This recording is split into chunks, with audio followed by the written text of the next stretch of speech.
LaTB, where MMA and UFC get silly. This is the LaTB Podcast.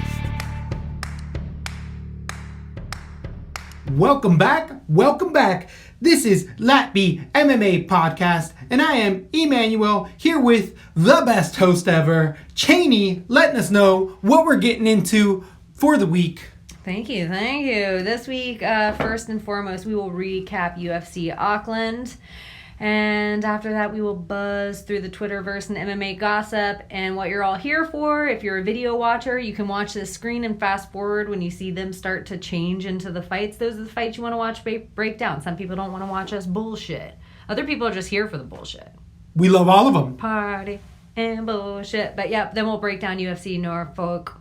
Are we in Virginia? Norfolk? I believe it is Virginia. You know how they do it up over in them blue hills out there in Virginia. I don't know. They like to have fun. So it's definitely going to be a fun one when we get there. But we just came out of Auckland, New Zealand, where the Lord of the Rings was shot. That was their big claim to fame out there. But they had a profile weekend. Sunday morning, 10 a.m. fight started with Priscilla Cachoeira coming in and over Shayna Dobson. TKO, round number 1, 40 seconds. You were all over Cachoeira. You were hyping her up for days.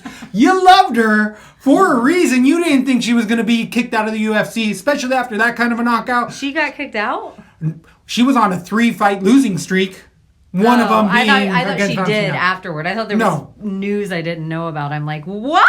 She put on her best performance and then cried for 2 days afterward. She definitely cried a a lot. lot. Her period. Well, a lot of pressure. She was under a lot of pressure in there.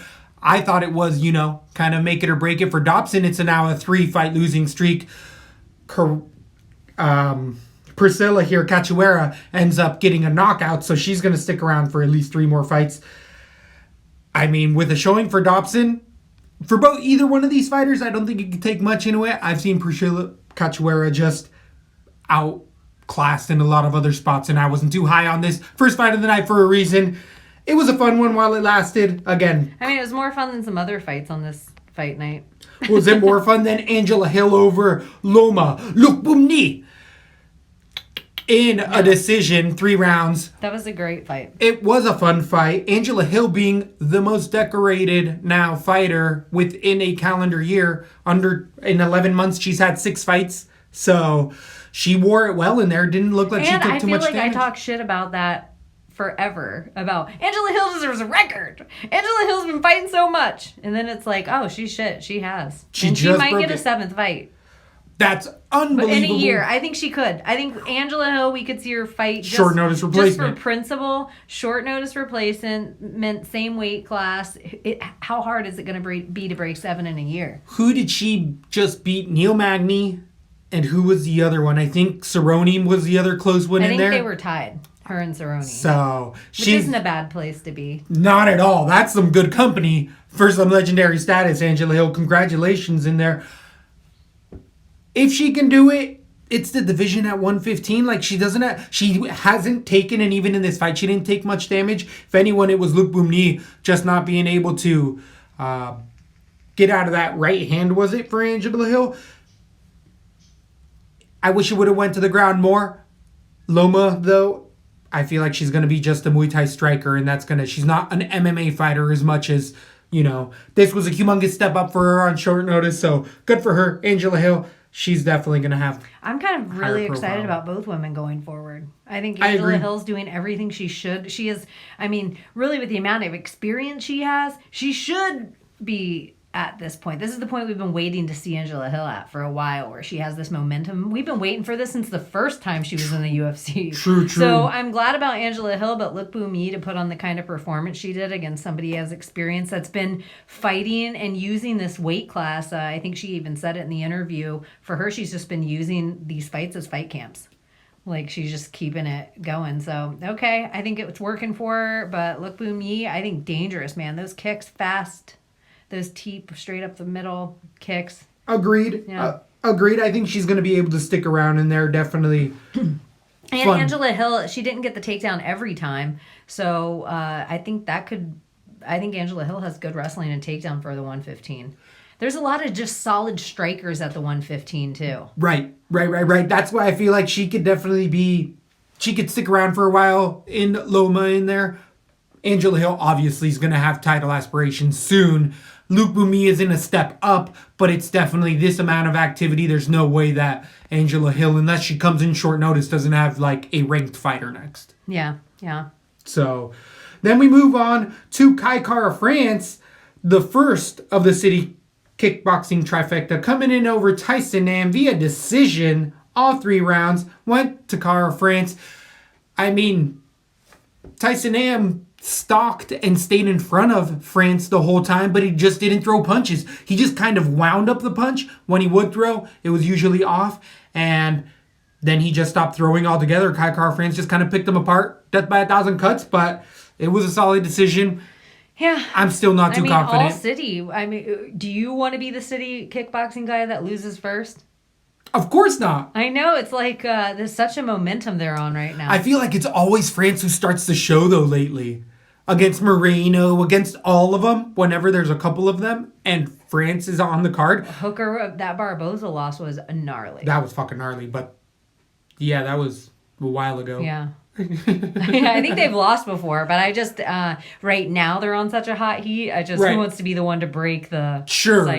Sure. They got 2 belts in their camp right now.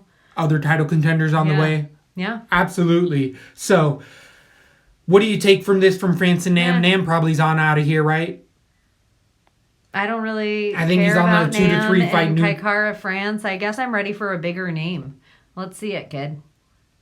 What about 125 so small? I was about to say Faber. I got it. Tim Elliott. It's a step down for Tim Elliott, but he needs to prove himself. Have they already fought? No. That's a good. I don't think it is a step down because I think Tim Elliott might be on a 3-fight losing streak. If not more. I think that's a perfect fight. So, and that's a real big step up for France. Really interesting fight. But so, Kai Kara France will be the favorite in that. I've lost too much money betting on fucking Tim Elliott, though. I'm just gonna say I always put money on that greasy bastard, and he's been dang it. So, moving on to a welterweight, 170 pounds, we had Keenan Song come in over Callan Potter.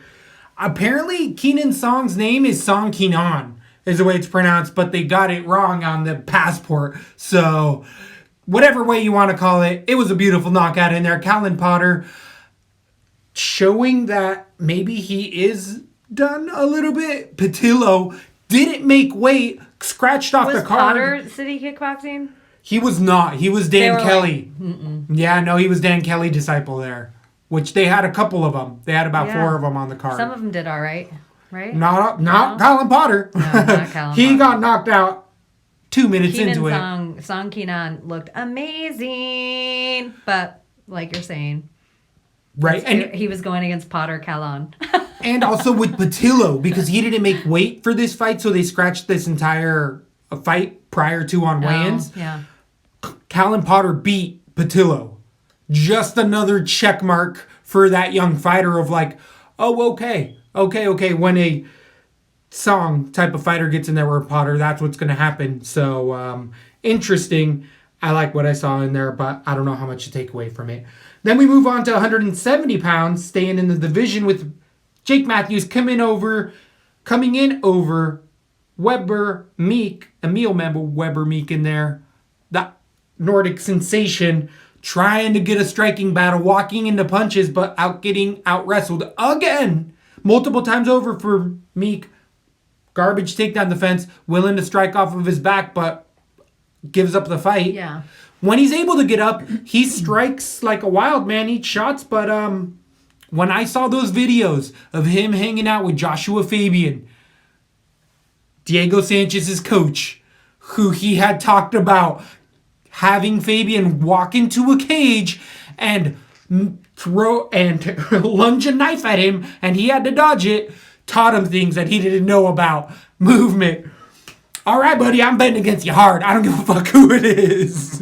I didn't think he looked bad in there it's been so long since we've seen him fight. True. I didn't think he looked bad because we thought Jake Matthews was on a roll. And I just felt like Emil Meek was just like a wedge in that momentum building where he was going to start being really noticed in the division. But maybe Emil Meek is just that kind of guy. He seems to do that he's one of those guys that makes a fighter just not look great, but he's not going to win. He fights just under them. Right. Is it time for him? I think it's a 3-5 losing streak for him. Maybe he got a 1 win. Maybe, but I think it's been like a year and a half since he actually fought. Hasn't it been a long time since his last fight? I thought it was 8 months, maybe a little bit longer. Yeah. You could I don't know. Be right I guess it was exactly what we expected would happen. Jake Matthews decision. Then we moved on to 155 pounds where Jalen Turner defeated debuting short notice replacement Joshua Kulabau.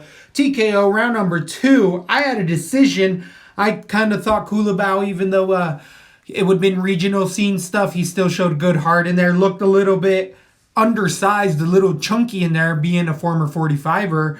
And Jalen Turner just showed the level of fight experience, even though they were comparable with the amount of pro experience. Jalen Turner has been fighting in the UFC multiple fights over, win or loss. And it just definitely showed in there. Did what he should have, being a big favorite. Kulabau, I don't know how he does at 155 in the UFC. And I know he missed weight beforehand, before the UFC had his last fight. I don't know if he's in that in-between weird stage because he's not the biggest guy in the world. He can crack, though, but big deficiencies on the ground. Turner showed that. The tarantula coming through. Yeah, that's pretty much it. It was exactly what should have happened.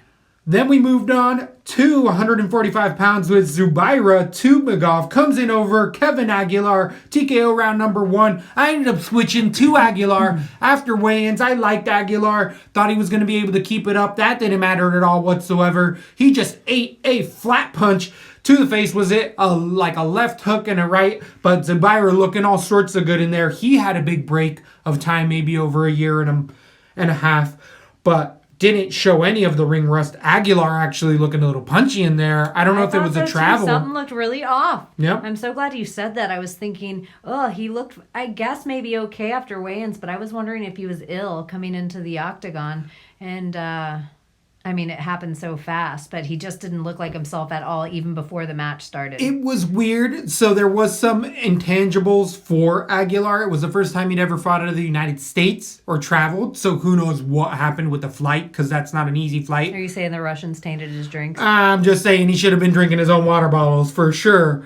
But not only is it that, he also quit his job, which I would think would have been a beneficial thing, but he changed his lifestyle fairly dramatically, a lot of pressure on it. So I think it's a 3-fight losing streak for Aguilar, but he's in such fun fights, I think they'd give him at least 4 shots in there. I do like what Zabara, he just looks so good, Tukhugov, and he's such a cutie. And, I don't agree. If he's training with Khabib with ground stuff and can keep it on his feet if he wants to, because he always has these mad wrestlers wanting to take him down, and he ends up with this killer take. If I were a fighter, I think I'd prefer killer takedown defense and amazing striking over good takedowns and submissions. Oh, I don't know. I would get the best head movement. I get the Floyd Mayweather, the least touched, because seeing that white light isn't a fun experience. You might think you see aliens. You'd be like, there was aliens. I saw it behind the punch. There was aliens. I've been knocked out before. But yeah, and you know that. You're like, whoa. What? I never been knocked out, but I've been hit. Well, I don't. I really felt like, was I knocked out? That's how I felt. Oh, yeah. No, I was on my feet and was like, all right, I got stunned. Mine wasn't a fight. I got stunned. All right. What do I do now? But I don't think I was out. Then again, that ambulance ride was kind of weird. Mine was definitely, no surprise here, softball. Softball. What are you getting at? Yeah. Not all lesbians play softball. What is that saying? No, this is what I say. Not everyone who plays softball is a lesbian, but all lesbians play softball. Thank you very much. That is exactly how it goes. Then we move on. Well, that was not the main card. This messed up our Fight Pick Championships because I would have got another 0 on Kevin Aguilar, so it actually worked out for me. I was glad it wasn't on there. It said it was going to be 6. They moved it, and it wasn't on the main card. Then we moved to the main card for the FPC Fight Pick Championships. That belt is on the line for a reason, and this is why we're trying to get there. Look at that thing. It's actually kind of nice, except I hate the bathrobe. I feel like there is dirty fart all over that bathrobe, and it's stinking up my leather belt, and I'm going to be here breathing it right here. I don't think that's a bathrobe. It better not be. Maybe it's a Berkshire blanket. We can only hope. They're up there. They're up in that northern part where they make that good Berkshire blanket out of Boston. That's a free plug, unless Berkshire wants to hook us up with some blankets. Yeah, but the Fight Pick Championship belt is very nice. Very nice. It's a company called Undisputed that makes the belts. Wow. I'm just... The daydreams I have of taking photos with that belt is I'm unreal. glad you have those because it will be here. Yeah, I know. I know. It will definitely be here. One way or another. 25 points. One way or another. That motherfucker. It's one hot 25. One hot 25. 25. So I was glad that Kevin Aguilar was not on there. That would have cost me. But we did have Brad Riddell defeating Magomed Mustaev in a 3-round decision. I got a big fat 0 on this one. I had Magomed in here, the cuter of the Russians in my book. But hey. Bull. That guy looks like a goddamn wolf man. That's a man's man. That's a man's man. He'll hold you. So he got that Lego hair. He definitely does have. He's got that spy hair. It's really blonde underneath. So I know that's what we're gonna tweet. So feel free to at us and tell us who you think is the cuter. No one's ballsy enough. So Brad Riddell getting it done, showing his striking, just being quicker to the punch, showing all of his credentials, city kickboxing, getting 2 in a row here. I actually didn't think he was going to be able to step up to the plate and really did so. Someone to watch out for. This was not a stepping stone type of a fight. This was a really hard fight, and Riddell shone. He had shining colors. He glowed. Glowed brightly. Thank you very much. Bright like a diamond. Exactly. So Brad Riddell getting it done, coaching the very next morning at 5 a.m. His striking class. I was super impressed with everything that he showed inside there, and it really surprised me. I wish it surprised everybody in the Fight Pick Championship, but that was not the case. Some people actually had Riddell decision. Maybe Ricky. I don't want to give credit where it's not due, but. Yeah, he's definitely one to watch. Mustaev, not an easy fight, and I thought he handled him everywhere. Absolutely. So I still think Mustaev has many fights to win in the UFC, as does Riddell. So his stock does go down, but I'd still be surprised to see a underdog score to Mustaev's name. Or a underdog pick type of a thing. He just seems like a constant favorite. It's just so hard to get a Russian as an underdog. Anytime you can. Anytime you can. It's like a stock. True. The Russian underdog should be always our question. That Habib boost. Yeah. So. It is, but a lot of other dudes too. Doggies, especially those doggy fighters. I mean, would we say Shevchenko? Would we give her No, because she doesn't wrestle as much. She's a striker. She's a Russian killer. She's a Russian spy in her own. No, the same kind of boost. Yeah, she could be a real Russian spy. She is denied, allegedly, and she has denied that she is not a spy. She'll just kill a spy if she needs to. She did not help Trump get elected. Just kidding. Dyed her hair because for a movie, or she needed to change her identity. I don't know. Yeah, Look into it. I'm just saying. Like Haley Berry. Thank you very much.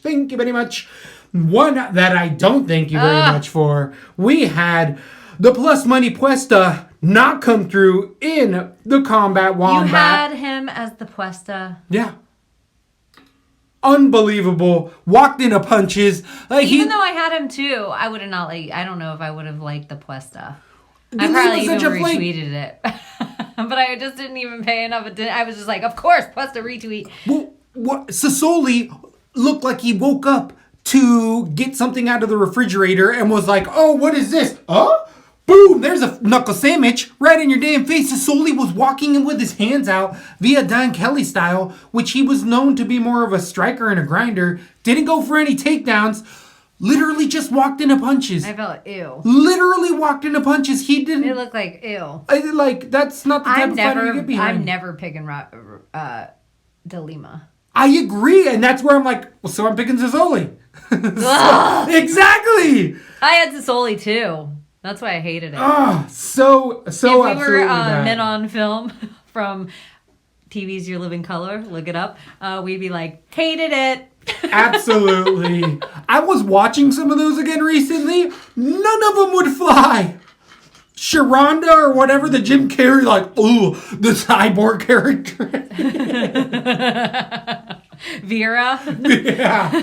Elvira or whatever that bitch is. Hi, boys. I'm Vera. It so would not fly in this day and age. It wouldn't fly, girl. Not at all. And what I know about production, the Fly Girls, that's 5 minutes of killing time where I'm like, there's way too much dancing and not enough skit now that I'm adult. Now that I'm like... You're like, get to it, J-Lo. Yeah. Come on, J-Girl. The moves ain't that hot. Get back to the Fire Marshal Bill where the quality is. What is... DJ Kid Capri? No, that's from Def Comedy Jam. His brother was the DJ. All of the Wayans brothers were the DJ. Yeah, the cute one, though. All of them were. They were all and the sisters. Half of the damn cast, which I'm sure everybody knows. I think only one sister was a Wayne. I think only one sister was on the show. Okay. Yeah. I just see Wayne's like on 25 or more percent even. Oh, it was unreal. So definitely look at it. The fight. We then didn't the have fight to go back. of that. Then we went into a fight we weren't ready for. Yozan Nan coming in over Carolina Kowalkiewicz. Thought it was going to be a decision. I'm not glad. I wish the towel would have been thrown in after that first round. Carolina coming out after the fight and saying she is not okay. She's gonna probably have to have surgery because she fractured all of the bones around that orbital socket there.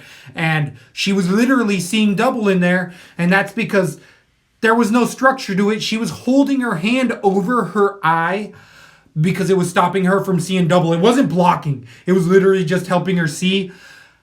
I just don't see how her corner isn't fired after that and isn't like, dude, you know she's too tough for her own good. Let her fight another day or just pull it all. But, I mean, I hate to see the knockout. We know she's a different fighter. Is it? She stayed in there. I feel like, yeah, we see fighters like look at Felder's later in the night looked worse than KK's did in that fight. True. But like Felder never seemed hurt. Now that you're really sexist, just in case y'all want to send an email. I don't really think that. KK just looked like a wounded animal in there in a bad way. We just don't think... You know what the suck part is for KK is... I remember a day when we saw KK strike with JJ and she did okay. She beat Nama Yunus in a striking fight. I just think KK somewhere her camp stunted her and she has enough heart obviously to stay in. Her whole orbital was out, and even against her own good, we've just watched her be treated like a cat toy in there for the last few fights, and it's just painful. So either KK change camp for me and take about a year off and change camp and change game. Like she has to not lose everything she did. She's a great striker and she's a volume striker. So perfect. Check. We got that out of the way. Let's work on that ground game a little bit. Let's mix it up. Let's throw in some elbows, like some knees, some good tie clench maybe mixed into this. I just feel like KK lacks this whole other part that the more, like women's MMA when it was first, when Esparza was the champion, that was quite a different ladies MMA than we're seeing right now at 115. Like everything's just evolving. So I just think KK... I don't want to say she should get out of there, but if I just feel like she's stunted where she's at. So unless something drastic happens, I just don't think she can hang in the 115. We're going to keep seeing this happen. I don't know in the 115 who I would have KK against right now. Who's that girl's booty? Abu? Maybe Abu? Maybe? That's a great point, and I would probably have Abu at this point of KK. Yeah. It's like, just she can't take it. I'm ready for that fans only page or OnlyFans page. I've never been a subscriber, but for KK, it's going to be PG-13 and above. You need to, or have a calendar girl, but when you're a fighter and that's all you do, like, could you go to accounting? What does KK go from here? How old is KK? Like 36, 37? Yeah. I thought KK was like 29. No. She's been in it 34. for a long time. Yeah, KK, what are you doing? She could be an easy commentator for the UFC, for even if it was international. Invicta. I really dig everybody. Everybody loves KK. Everybody loves Absolutely. KK. She can go to Invicta and have much lesser competition, but regardless, a heavy-handed fighter is going to be her worst enemy. I just don't know who right now. I'm really 115. Ladies 115. What fight you have KK winning? Come on. There used to be a time where you just to be able to name. Even PVZ right now, I easily have PVZ versus KK. I agree. I would have submission round 1. She's a fade if she comes back. Again, she might not. She's taken more damage than she ever has. Usually she has like I'm okay. This time she's like, I'm not okay. This is the other thing I have to say about this. Jan she's increased her skills leaps and bounds since we've talked all that about KK. Jan is dangerous in the 115. She's coming together nicely, and if she grew this much from her last fight and that much from her last fight, she's progressing in a perfect way. How do you feel about the UFC talking about the coronavirus and how they support them before every Chinese fighter? They're saying, by the way, we support and before every Chinese fighter, they were like, by the way. But then it was so funny that they said that, but then every time the Chinese fighters came to the ring, you saw the guys in hazmat suits spraying that stuff on them as they were walking through the ring. Like, what? This is bullshit. That was effects. That was effects. I was like, that was smoke. That was smokes. They were like Conor McGregor walking, but they were really like, let me get under your armpits. Let me get under your armpits. I don't know, dude. With the coronavirus, I was thinking it a few times too, like, not... Obviously, it's everywhere. It's getting everywhere slowly. It's cold season anyway, and I'm a hypochondriac, so I'd be telling KK, if I was about to wrestle, I'd be like, KK, let me catch corona. Let me be flying home and catch corona. You think you're going to get it now? I'm going to beat you like you gave me fucking corona. Jesus Christ! Woo! That is a hell of a way to go about somebody in there. So, with Yan, give her anybody at 115. KK, please get on out of here for your own good. For your own good. Yeah, it's time to go. Then we move on to the co-main event at 205 pounds where Jimmy the Brute comes in over Mikael Lord Umlianchuk. Umlianchuk having those heavy hands but not able to use them at all whatsoever. I had a round number 2 submission. I thought that Crute was going to have a much better... showing as far as, or I thought Umlianchuk would have better takedown defense, but I mean, Crute didn't give a shit. He was another Dan Kelly fighter with Sassoli there. Crute just came after that takedown, didn't even try to strike. He only wanted to strike on the ground and eventually just got that submission pretty quick, fast, and in a hurry. Umlianchuk just has proven on the ground that he has had deficiencies. Not that Von Flue choke means that you're not good on the ground, because Okami was Von Flued, and that's as high a level on the ground as you can get to a certain extent as grappling. So I like Jimmy Crute if he specifically stays on this type of a game plan where it's like, all right, I'm not going to strike. I'm going to get you to the ground. Let's do this. The one thing I didn't like about Crute was how fucking taped up that leg was. That knee looked like it was hanging on by a fucking hairpin. When you looked underneath the sleeve, you could see just tape on all sorts of corners. That's like, damn, you're too young to have these bad knees. But again, what do I know? But I also think, not super local because we were in New Zealand, but Australian kid. He was just waiting to get on this card. He could have sustained an injury that he plans on getting fixed, but fought with an injury. I love Crute. I've always been on the Crute bandwagon. I can't wait. I was giving Umlianchuk a little more credit to his takedown defense, and I thought it'd be standing for a little longer. I thought it'd go to decision, and Crute would do what he did, but kind of just hold him down there. Gosh, I'm so excited by everything I see from Jimmy Crute. He's dangerous in the 205. Dangerous. Strong kid. whole country behind them. They're just racking up the belts, aren't they? Absolutely. It's definitely looking, but it is that Dan Kelly team. It's not City Kickboxing. Oh, okay. There's a difference. Yeah, so solely going in there. In another corner. Well, it's Australia versus New Was he in Zealand. Matthew's corner as well? He was. Yeah, I knew it was two other corners that I'm like, Dan Kelly's team's all right. There was a fourth. There was four Maybe of those guys. Maybe 2 and 2. Maybe he went 2. Callum Potter was the other one. Yeah, we know that he lost that one. Right. So him and Sassoli lost. Matthews and Jimmy Crute got it done in there. Great. I think only City Kickboxing's out of New Zealand, though. Correct. And then Dan Kelly's out of Australia. Correct. Yeah. So there is a rivalry amongst those gyms as well. I heard keyboards clicking. I heard it in my ears, and I'm like, because we've gotten bitched out. It's New Zealand and Australia are different places. They are. Boom. I heard him be like, delete. We fixed it. Definitely in there. So, not this type of City Kickboxing showing that they're getting in there. Who do you get for Crute next? Co-main event, the profile fight. Jimmy Crute, I am ready to watch you meet one of the big guys. I think first, and I'm going to give you, they're my 3, because I don't think, I'm going to take Anthony Smith right off the bat, because Anthony Smith's in the higher Way too high. Way too high. Okay, so it is between my favorite guy to get knocked out, Poster Boy. I think he retired, but please don't do that to my boy, Jimmy Manuel. Please don't do that to my boy. He's too handsome for that. And I did have another one in my head that I felt like... He might just get submitted, though. That ain't that bad. Not Jan, obviously. Jan's still... Go. Let me tell you, at 205, somebody I was thinking would either be Walker, 205, because he's a man coming off that, and or the guy who also just beat Oleanchuk, OSP. There's enough clout with OSP. He's lost some 1-1. He's not a real... I don't mind that. I kind of like the Walker. I think you could build a really big fight off that. I think that's a great co-main event on something. It's a scary fight for Crute, but it's something that to the ground we haven't seen Walker. I think first round submission Crute.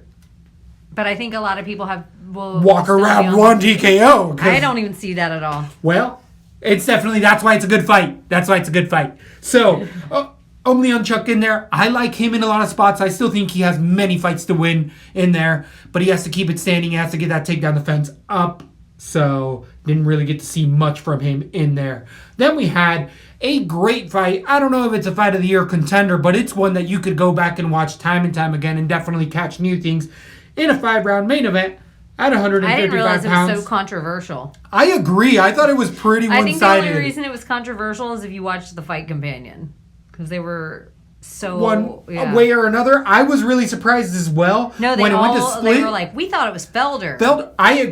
I had Felder as well in a decision. I was looking for my Hot 25. Oh, I thought it was Hooker. But I thought it was 2-2 going into the 5th. I thought it was 2-2, and then I thought the 5th round with a takedown, just like Eddie Bravo, you have to give it to Hooker. Yeah. You have to, in a close striking fight, I was just with Eddie Bravo on it. You have to give it to the takedown. So...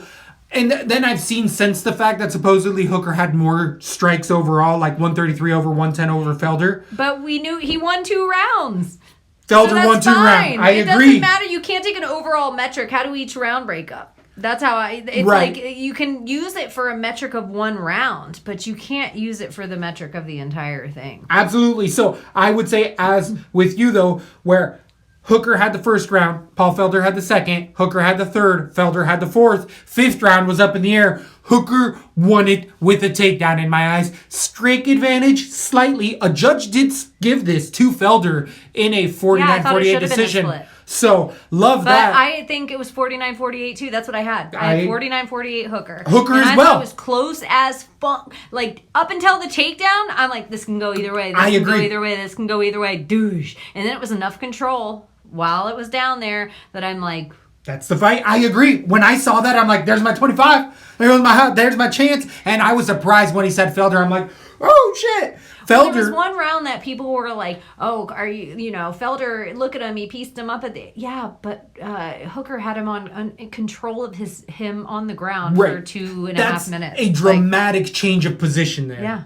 That's a dramatic. That's not an easy. That's not I pushed into you and we fell over. That is intent. And the guy had to resist that at a level. So definitely Paul Felder almost laying down the gloves, holding it back at the last second because Hooker coming in and being like, nah, man, you can't do it. You can't do it. You got to leave the gloves. It was a tough fight. You can't think of it. Felder just kind of missing his daughter, being a little older. I agree with Felder. If you were maybe in the KK type of frame where you've never announced or anything, you might have to keep fighting because that's how you get paid. Paul Felder has a career outside of fighting at this point. He has a shot, but there's too many hard fights ahead of him to get the belt. I think Hooker is a fucking slayer. He's one guy that we're watching in this division. I think Felder went toe-to-toe with him. I think he has so many fights to still win. I wouldn't mind seeing Paul Felder do the once every year and a half. I've changed my whole opinion on ring rust. I think the guys that are taking these big time off, I feel like they can fight until longer in their career. They're giving their brain time to recoup. Like there's stuff that's like our ligaments and our, brain tissue and our stuff that takes time to recoup, that these guys that are having to train, they're wearing their body down. So I feel like if he could take off a little bit, obviously stay training, take jiu-jitsu, do wrestling and whatever, and do maybe a 3-month fight camp before his next fight when he decides. But I wouldn't mind seeing I just think Felder is killer. I think these both guys are killer, and he could have won. If Felder would have gotten the takedown in the 5th, Felder would have won the fight. So I'm like, and if he would have laid down his gloves anyway, like if he was one of those dudes that's like, win or lose, I'm laying my gloves down, then by all means lay him down. But if you were like, if I lose this, I'm laying him down, not on this fight, homie. That was like, it'll be one that goes down in the ages. Like it'll be one that you could watch it and find new stuff every time. Hooker with the one using the leg kicks for the first 2 rounds, setting them up perfectly. Then come the 3rd round. Wait, what was it? The first round, Paul Felder's eyes swollen shut. A lot of other fighters, I'd be like, stop the fight. Felder didn't lose a step. He won some striking. He won rounds afterwards. Yeah, a ton of it. Absolutely. He laid in good strikes. And Paul Felder didn't even start laying his killer elbows till around the 4th round, late in the 3rd. I'm like, damn, those were game changers. Felder was throwing bombs in there. He was almost swinging for the fences a little more than Felder normally does. Usually he's more patient and paced. I would agree in there, but maybe there was that urgency. I mean, it was such a good fight. Such a good fight. So heart for both of those guys. I love how Hooker's come out and been like, that guy's got a good poker face, because I thought I heard him, and after I'd hit him, I could see him swell up, but he never missed a step. If anything, he hit me with 2 punches right back. And that's Felder. After the fact, they both having that awesome photo of them in the stretchers together at the hospital. We get that a lot of the times after our favorite wars. Yeah. Like, isn't that like they're where connected they know for it life. too? They know it. They're like, we're connected. Like, we shared something in there. They arguably took a couple years off of each other's, not years, maybe a month off of your life. Yeah. At 90, what does a month matter? Yeah. I don't know. Dan Hooker, man, he's going to be one of those guys by the end of his career where we're like, the guy's been in wars. He's taking 90 pills a day, all Rush Limbaugh style. Dying of cancer. No, not of that. I'm just talking, he's like, no, I'm half metal. I can't go through a metal detector without it. Here's my card. So, old Popeye Paul Felder in there getting it done. Definitely a good fight night. Thought there was going to be more decisions, good amount of finishes in there. Saw some changing of the tides in there. I never thought I'd see Cachoeira get that decisive of a finish, and wow. That it was really a perfect catch. Beautiful uppercut. Was it the same and as I feel Lima? like she set it up. Didn't she set it up with a straight and then she walked her into the uppercut? It was great. Gorgeous. I don't know. It was gorgeous. I loved it. I think she got a fight of the night bonus, as did Felder and Hooker for fight of the night performance. And who was the 3rd one? Or the 4th one? Was it either Jimmy Crute Write it on your list right now. So when you're trying to remember for the LaTBs, what was the best fight of 2020? Because it very well could be Dan Hooker versus... it very well could be Cachoeira versus... I was going to say April 18th might change your mind.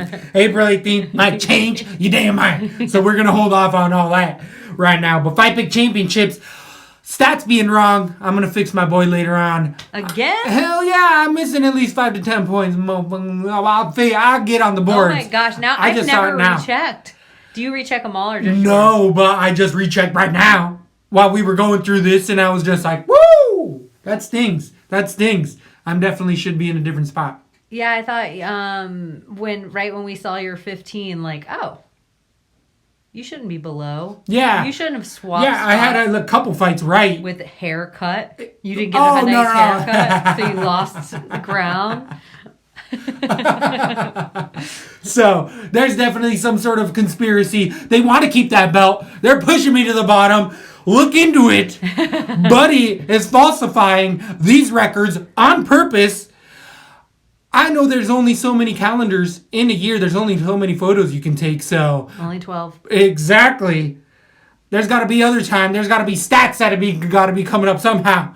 We'll figure it out, though. We'll get it done. Anything else going on in the Twitterverse? In the Twitterverse, there's a whole lot of going on. Oh, good. Definitely. Good. If you weren't living under a rock, you were definitely watching Deontay Wilder getting it done. Well, getting done. I didn't see that. Done. I must have been living under a rock. M. Night Shyamalan, your ass.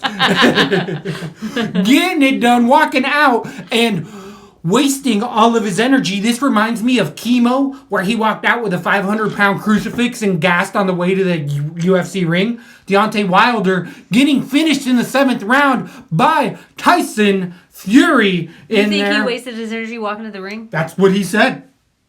That it was 40 pounds worth of gear because he came in with a hole in the felum type of freaking crown and thorn and helmet and garbage. And he said he was gassed. Tyson Fury got it done in the 7th. You finished what you were saying. Sorry. And then we'll go into the fight. So, Tyson, as you were saying, in the 7th round, finished him, beat him from pillar to post that entire fight, though. But here at LaTB, the little bit of investigative news you threw down on me as you were asking who I had Fury easily. Yeah. You had Fury because he won the first fight. Yeah. And it was not more of the same. I mean, it was a one-sided mollywhopping. Yeah. I mean, there's no lunch money left in that lunchbox for Deontay Wilder. He's the best heavyweight on the planet right now. Absolutely. Tyson Fury, easy. Absolutely. It was a puncher's chance, and Deontay Wilder didn't have that after supposedly walked out. Do you think he takes that rematch in those 60-day clause that they have? Well, this is the whole thing. That's why I think he's saying it's the gear right now, because there's no way to sell this fight. And he has to take it in the 60 days because the Joshua camp wants it. And, I mean, I don't know what boxing is, but I imagine it's an $80 million payday for him, even on the low end, even if no one gives a shit about this fight. It's still like they get these huge paydays. So I imagine that he's going to press it to want the fight. And I don't see it going good for him at all. I think in the end of their last fight, Tyson Fury realized, oh, this mofo can't hit me off his back foot.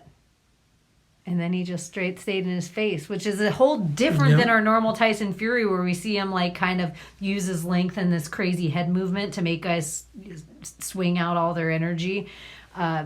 Yeah, it was a totally different game plan, and it was killer. It looked like they were not even supposed to be in the same division together. It looked like like a contender guy fighting one of the top 10 in the UFC or something. It was like they were not in the same place. There's levels to this. Great fight, though. So, definitely a fun boxing match where not all of them are. That fight for Fury? Joshua Fury, and that's it. I don't mind that. Put any of them on, and I might watch. I might put a UFC fight on. It's hard for me to watch Bellator. Cachoeira. We watching Cachoeira Dobson. I'm sorry, but I'm watching that. But there was some other UFC veterans getting it done in there in the Bellator cage. Timothy Johnson coming in as an underdog over Terrell Fortune. TKO, Tim Johnson, able to do all the steroids he wants, just throwing that out there. There's some heavyweight fights I still would have had Tim Johnson in the UFC. Absolutely. I was fine with him. He had some heavy, scary hands. So, he's definitely, though, going to get paid a whole lot more money to be fighting lesser, even though Fortune was a touted prospect in there. it's just interesting how supposed bottom of the barrel UFC guys who aren't shot go down, and all of a sudden it's like, oh, okay, there's still levels to this. Kevin Lee's little brother in Bellator also making a debut, winning via flying knee TKO.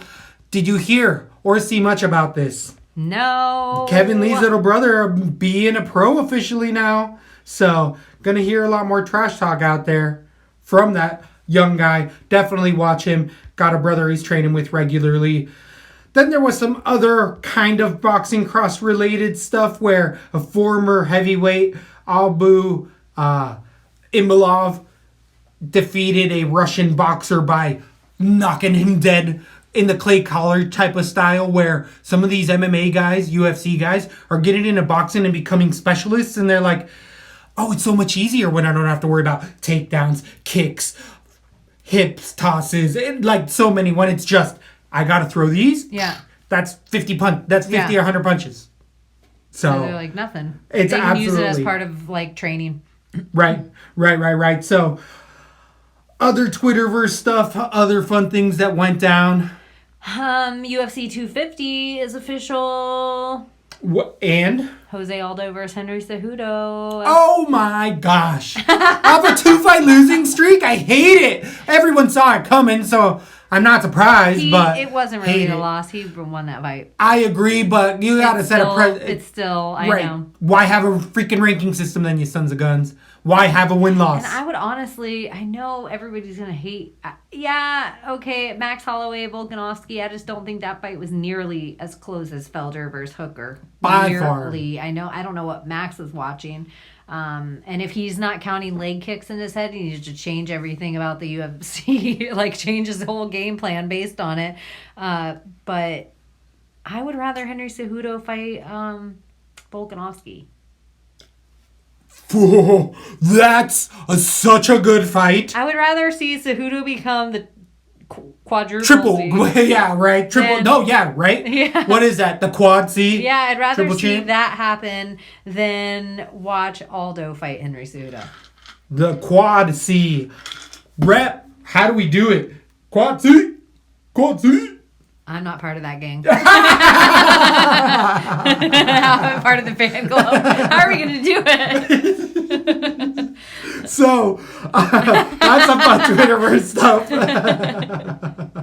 What other? Did you think, I saw Eddie was getting some heat a little bit because people were saying that he revealed too much of the Tony Ferguson game plan on Joe Rogan? I do not agree with that, only because Eddie Bravo's talked about many game plans, about many stuff. He's been a coach and proven his time and time again with other grappling stuff. And Eddie said it as well on the cast. He's like, watch,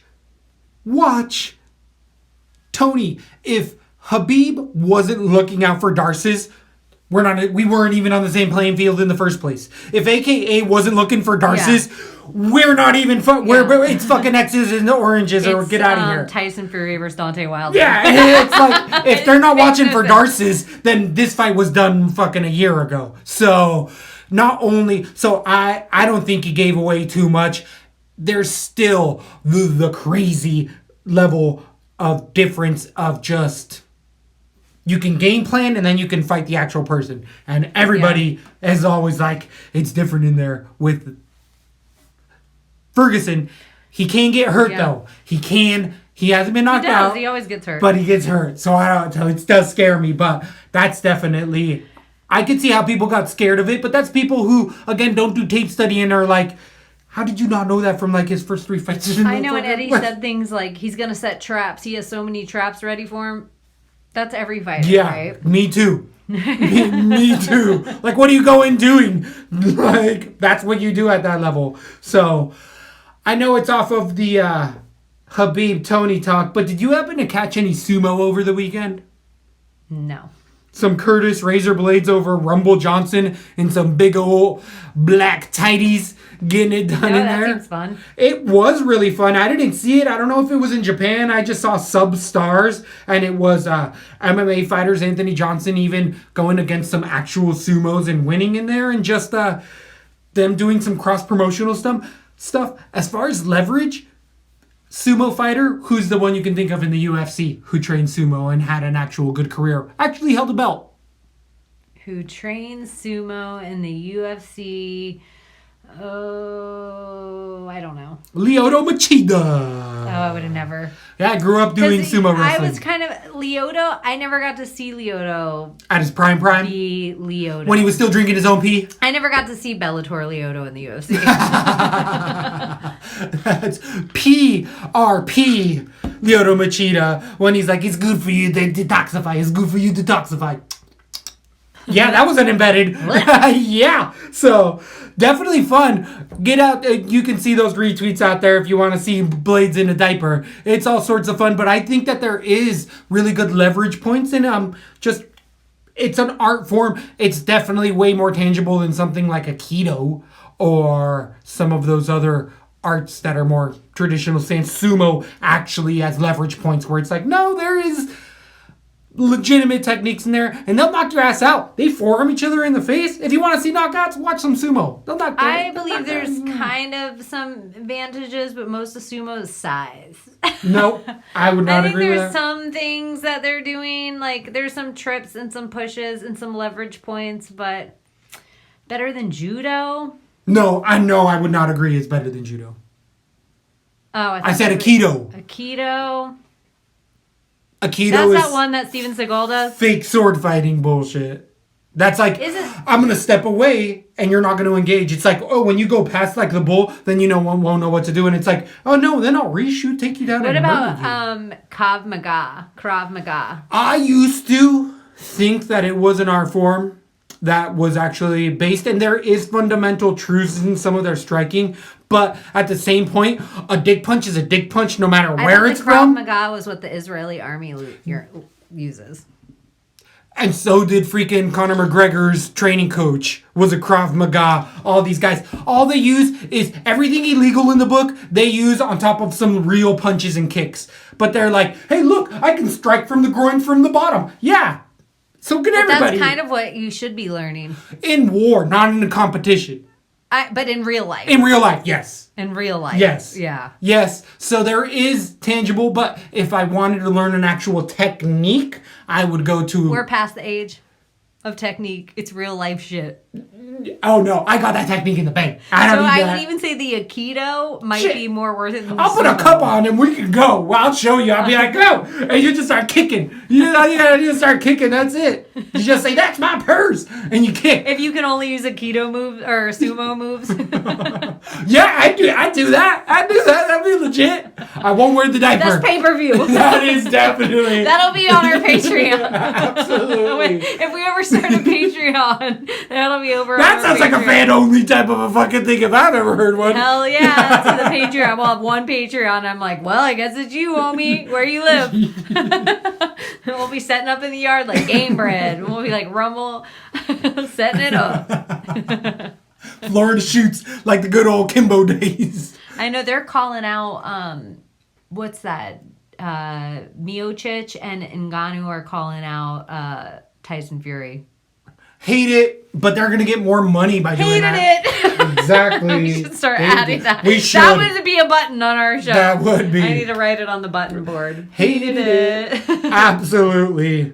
Fight in the UFC first. Get your ass Because out sometimes of here. you would be like, so what did you think about this fight and this fight? Hated it. Yeah, that's all we need to talk about that.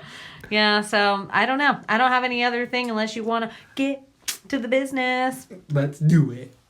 And as always, make sure you are liking and subscribing and hitting bells. And to find us, you can find us at LaTB_MMA on Instagram and Twitter. And to find Emmanuel, you can find him at Zoltanite. And to find me, you can find me at Weak Neck Baby. Let's get into the show. We definitely have a star-studded making event in the making for an ESPN 27 Benavidez versus Figueiredo. This is going to be such a fun event coming out of Norfolk, Virginia. It's a 12-card bout. Barely holding on to that 12-card bout because we had a late replacement, but there's been multiple replacements on this whole card, but doing the tape, watching it, there is some really, really fun matchups and some future stars, I feel like, in There's the crazy divisions. fights. Crazy fights. I was actually pleasantly surprised. And one of those big hitters, you know how I like them young man hips. You know how I like them young boy hips. And we have Ismail Nardiev. Damn hips. Nardiev coming in against Sean Brady. 11-0 is Sean Brady, winning his debut against Court McGee. Having a great showing great boxing, fighting out of Renzo Gracie, but also being a number one training partner for, Paul Felder, who just almost got it done recently, but definitely shows high-level striking, good wrestling in there, and a good pace, putting it to McGee, not only hurting him with that left hand multiple times, also being able to withstand the takedowns and get some of his own. So Sean Brady's not anybody to look over whatsoever, and the line reflects that. This is pretty much a coin flip, and it's spot on. I mean, both guys have advantages in spots here. Nardiev being 19-3, I've been mesmerized at times, and it did not come through against Ren Counter. You were trying to tell me, don't let them hips blind you. He's undersized for the division at 170 pounds, and as of late, he got back in the winning column. But I honestly, that win for Ren Counter, if that fight were to happen 5 more times, eventually Nardiev's going to start winning those and then be dominant. I still think Nardiev's on his way up, and Ren Counter kind of was at his best point. He peaked. Yeah. He peaked at that point. So I think there might be something to that. Badarazara, also a little undersized for 170, so Brady is definitely filled out as far as 70-pounders in here. Think that's going to play into the cardio for both guys. I just see an ultra scrap here, but I do see it going to decision. I feel like Nardiev is flashier and has power. I think the wrestling neutralizes each other, but I see both guys getting hurt and just kind of turning into a point match. This is a close one. It's a coin flip. We usually tell you guys to stay away. DraftKings still no lines out. So unfortunately, we're not going to be able to give you DraftKings lines. I've been checking nonstop, so they need to get on it. But here, probably stay away on DraftKings. It looks like it's a decision. Give me them hips. Who do you have and why? Hips, Nardiev. I have Nardiev decision. I think he eventually is going to get, the takedowns are going to come for him eventually. I don't think Sean Brady's so filled out. He's kind of small for the 170 as well. I think both guys, not 155ers. I don't go there. Maybe if there was a tween division, but they're just both smaller guys. I do think the wrestling will neutralize at first, which will keep it on the feet, but I still think they'll stay in clinch most of the time. And I think Nardiev is like young and filling out and hangs heavy like a wet towel, and eventually that'll get to Brady. I don't know if it'll be so high scoring. I love both these guys. I can't believe this is a first fight of the night. Unreal, right? The reason that I think it's a stay away is I think it's going to be stagnant. I think it's going to be a more boring fight than people think. It's like I'm so excited for both these guys, but I do think they neutralize each other in a lot of spots, and I think this is up against the cage kind of grind. We might even see them get broken up once because it looks like a stalemate here or there, but I just think Nardiev will eventually... it's so nerve-wracking lately, too, because I think Nardiev will eventually eke it out, but I actually see more strikes going to Brady. So if those takedowns don't eventually come for Nardiev, this could be a 29-28 and then split decision kind of fight. Right. The cardio issues out of either one of these guys, which is the first fight of the night, has been to Nardiev's disadvantage. I feel like he's the one who's shown us the gas a little bit more for whatever that's worth. First fight of the night, we've talked long enough on that one, but a smoke show of an opening fight. I love it. People don't understand. But I still think it's a stay away. I think same rules apply. I agree. It's going to be more than likely a decision. Then we move on to 145 pounds, where we have a debut with Alan Cruz coming in against Spike Carlisle being 8-1, only losing a split decision loss, which was really close. He's fought out of combates. I believe he has some LFA experience in there, getting some wild finishes. Definitely going all over the place at 26 years old. He is actually a 55er who's moving down to 45.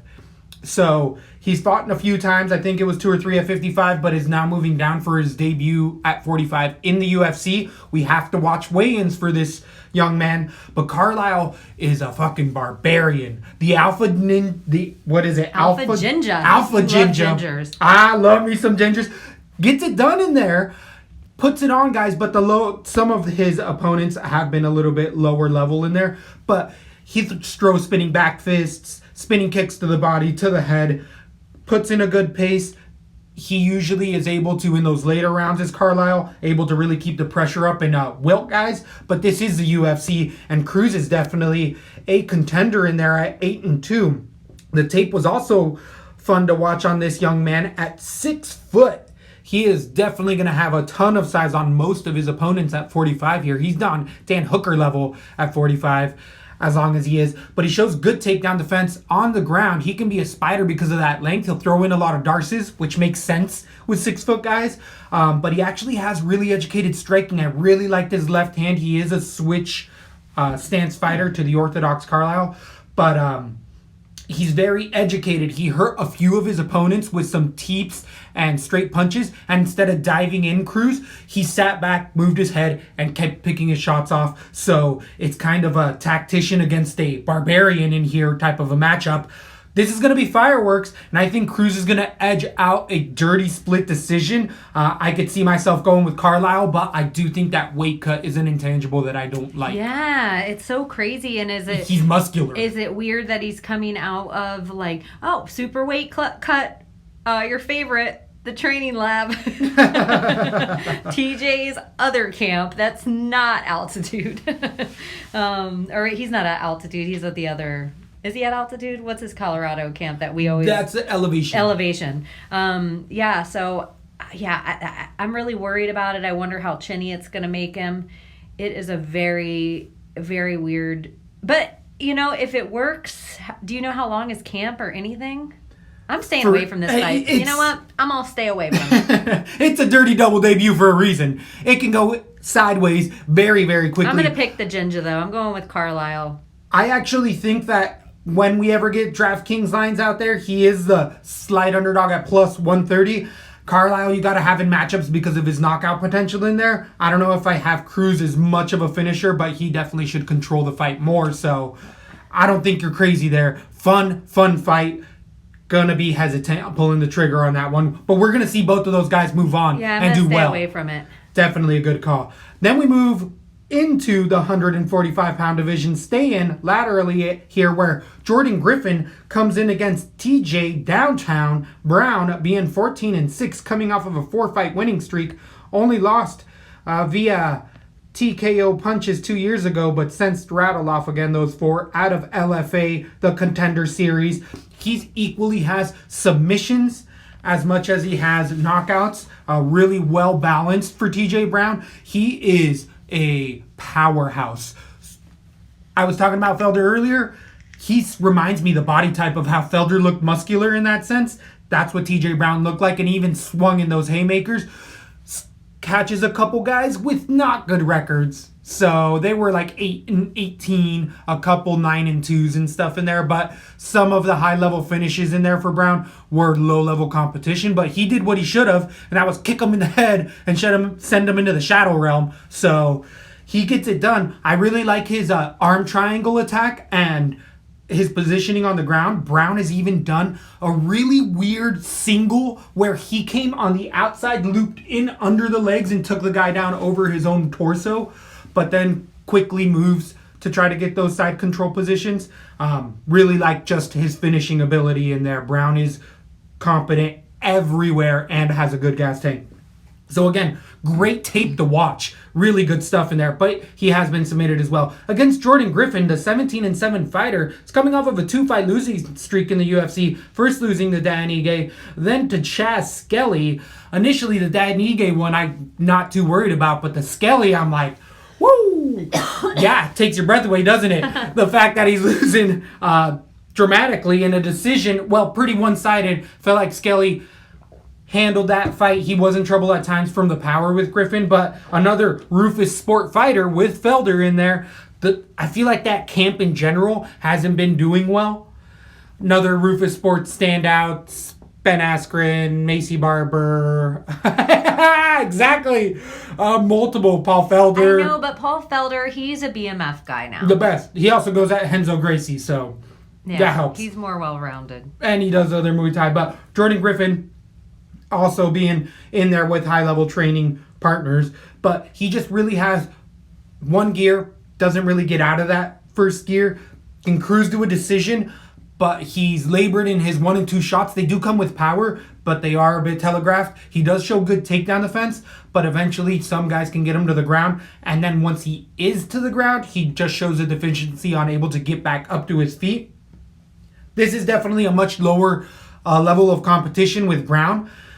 So Jordan Griffin is definitely live here, but I do think that, well, he's the favorite, but I think TJ Brown actually comes in here and has an upset. I got a decision. I had Griffin initially. I think if Griffin wins, it's going to be that he neutralizes it and keeps it standing. I like the options for TJ Brown. He has more finishing capability than just kind of the one-punch power for Griffin. See, I don't really mind the Chad Skelly fight. I actually thought it was a good version of Chad Skelly in there. And going to decision with Ige, to me, you can take a shot. And, I didn't like... I don't know. I'm going with Griffin decision here. I just don't know TJ Brown enough. He just hasn't been in there with UFC caliber guys. So even though it's not like Jordan Griffin's really high ranked, TJ Brown's 50th in the US. Like, that's so different than 100th in the world or something like that. So Griffin decision. Gosh, I might not be going heavy tonight. I might be saving it because next week at Adesanya Yoel. We got a pay-per-view right around the corner, and I would agree that definitely this is one to sit back and watch and just remember, because there are going to be names later on you're going to be like, remember these guys, because they're going to put on some scraps. I agree. Absolute scraps. But this is just one that you, like, if you have any energy with it, you shut your eyes, you do your best fight pick championship score, and you don't even care about DraftKings. You count it right, and you don't even care about DraftKings. So that's definitely a fun one with the minus 135 favorite Griffin against the plus 105 Brown in that spot. Then we move on to 265, where we have Sergey Spivak come in against Marcin Tybura. The 10-1 Spivak's coming in off of his first loss to, who was it in there? Walt Harris, TKO punches, came in and got it done against Tai Tuivasa submission triangle choke 4 months ago. Spivak is a long 6'3" in there, having the same reach as Tybura. He just looks like he's bigger for his body than he should be. He just kind of lunges weird at times for me, does Spivak. But he shows a warrior's heart in there. Off of his back, not bad at all. Likes to throw up triangles and arm bars if he can. Definitely against big punchers like Walt Harris, he's got to worry about it. But I feel like against Tai, it was that same option. And against Tybura, it's essentially that as well. Tybura 17-6. He's come in the UFC and only won one fight out of all of those to Steven Struve in a decision. And when he loses big, does Tybura, getting finished by all of his opponents that do get it. Sakai getting it done in there. Lewis. I mean, some nasty finishes for Tybura. And it's because his head movement has never evolved. Ever since we watched him, he is 34 years old. Come in the UFC, he had brawls on the regional scenes. And he kept having brawls in the UFC. But now he's facing the biggest punchers in there and just not able to take it as much. Sakai is a good striker, not tons of power, but you could just see that once Tybura gets hit a couple times, he just doesn't recover. So I don't think Spivak is a good striker. I just have to absolutely fade Tybura's chin. So I wouldn't pick Tybura with a 10-foot pole. So I gotta give me some Spivak TKO round number 1. Okay. Tybura, he kind of reminds me of late. Homeboy last week, who that big motherfucker that we thought would... So Soli? Yeah, that's what Tiburo's fight style is to me now. He just turtles up and he's done in one. It just isn't the same dude that we once saw make that stride in the UFC. Spivak, on the other hand, I think he's scary. He's in my one of the dudes to watch coming up over the next few years. He's 25. I think he's friggin' enormous, and he's filling in every time we see. He's getting those Moldovan juice going on. And vitamins. Yeah, little vitamins. I don't even know the Moldovan accent would be. It's like a mix of Italian and shit in your mouth. I don't even know what I'm trying to do. Anyway, sorry, Moldovia. I'm sure it's a beautiful accent. Language. Yeah, and I like that he's a lighter guy as far as build. He's cut all the way through. He's not like a fat guy for the division. I actually have Spivak submission round 1. I think he hurts him and then he takes it down or cinches up his neck while standing. He's such a big, long dude. So, yeah, I don't think Tabura is them's is fake news. He's not that tall. I think Spivak's going to look bigger when we see him stand eye to eye. I'm surprised when I'm like 6'3". I feel like he was like 6'7" last time I saw him. Yeah, I'm going with submission here. And I'm excited about Spivak, but I also, bye-bye Tabura. Exactly. Bye-bye. It's got to be get on out of here at this point if he doesn't get it done in here. So his back's up against the wall. But I'm going to be playing the -125 favorite in here against Tybura's chin. Moving on to 185 pounds, we have Brennan Allen coming in against Tom Breeze.